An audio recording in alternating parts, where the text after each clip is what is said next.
আলাইকুম সবাইকে ঈদ মোবারক। হ্যাঁ, অনেকে বলতে পারেন এখন কিসের ঈদ মোবারক, ঈদ তো চলে গেছে এক সপ্তাহ। হ্যাঁ, সেটা আমিও জানি, তবে আমার জন্য একটা রয়ে গেছে। যেহেতু আমি ঈদের সময় খুব ব্যস্ত ছিলাম, বিজি ছিলাম, আমি অসুস্থ ছিলাম, আমার গালে এখানে প্রচন্ড একটা ব্যথা করছিল, জানি কি হয়েছিল। তো আমি তেমন কোনো ভিডিও বানাতে পারিনি। হ্যাঁ, আমি কয়েকটা শর্ট ভিডিও বানাইছি, এটা আপনারা অবশ্যই দেখছেন।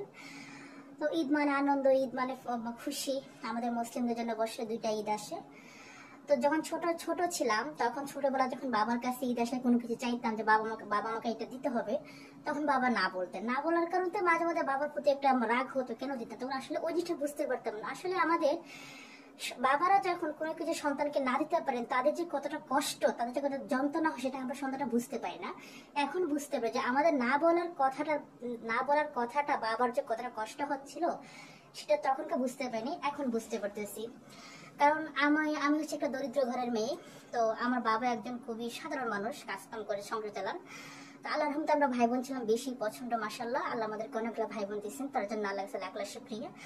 তো সেই জন্য বাবা হয়তো সবই দিয়ে আমাদেরকে সবাইকে সবকিছু দিতে পারতেন, ওই জন্য বাবা না বলতেন। তো হ্যাঁ, এখন আলহামদুলিল্লাহ আমিও বড় হয়েছি, আমার ভাইরা বড় হয়েছে মাশাআল্লাহ দিলে, আমিও কাজ করি, আমার ভাইরাও কাজ করে, সবাই মিলে সংসারটাকে চালানোর চেষ্টা করতেছে। হ্যাঁ, একসময় আমাদের দরিদ্র অনেকটা ছিল, অনেক কষ্ট ছিল। তো তার চেয়ে এখন বেটার, আলহামদুলিল্লাহ ভালো আছি আল্লাহ রহমতে। আল্লাহ যেরকম রাখছে লাখ লাখ শুক্রিয়া। তো সেজন্য বলি আসলে এখন ফিল করি যে বাবা আমাদেরকে কোনো কিছু না চাইলে মানে না দেওয়াটা আবার যে কতটা কষ্ট হতো, একমাত্র সেটা বাবা মাই জানে যে সন্তানরা কোনো কিছু চাইলে না দিতে পারলে এটা কতটা কষ্ট হয়, যন্ত্রণা হয়। তো যাই হোক, কেমন আছেন সবাই? সবাই কেমন মাংস খেয়েছেন, প্রচুর খেয়েছেন নাকি? আমি তো মাংস খেতে পারি নাই, কারণ যে আমার এখানে সমস্যা ছিল গালে, তো মাংস খেতে পারি নাই। আমি কিন্তু মাংস খেতে পছন্দ করি, তবে ঈদটা যেখান থেকে করে আসলে ফ্যামিলি থেকে অনেক দূরে, পরিবারের সাথে ঈদ করতে পারি না, সেটা বুঝতেই পারছেন কোথায় আছি।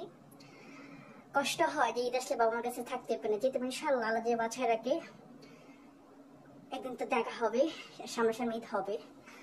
তো সবাই ঈদ কেমন করছেন জানাবেন। আর আমি তো বললাম আমি কিরকম ঈদ করছি। ঈদের সময় হ্যাঁ অনেকটা বেজি ছিলাম, কাজ ছিল, আর আমি অসুস্থ ছিলাম, সেটার জন্য আরো অন্যরকম ছিল। তো আজকে আমার জন্য ঈদ, সেটার জন্য সবাইকে বললাম ঈদ মোবারক। ভালোবাসা তোমাদের জন্য রইল। আমার যারা দর্শক, সাপোর্ট করো, আমার ভিডিওটা ভালো লাগলে সাপোর্ট করবে, লাইক করবে। আল্লাহ হাফেজ। ভিডিওটা এই পর্যন্ত।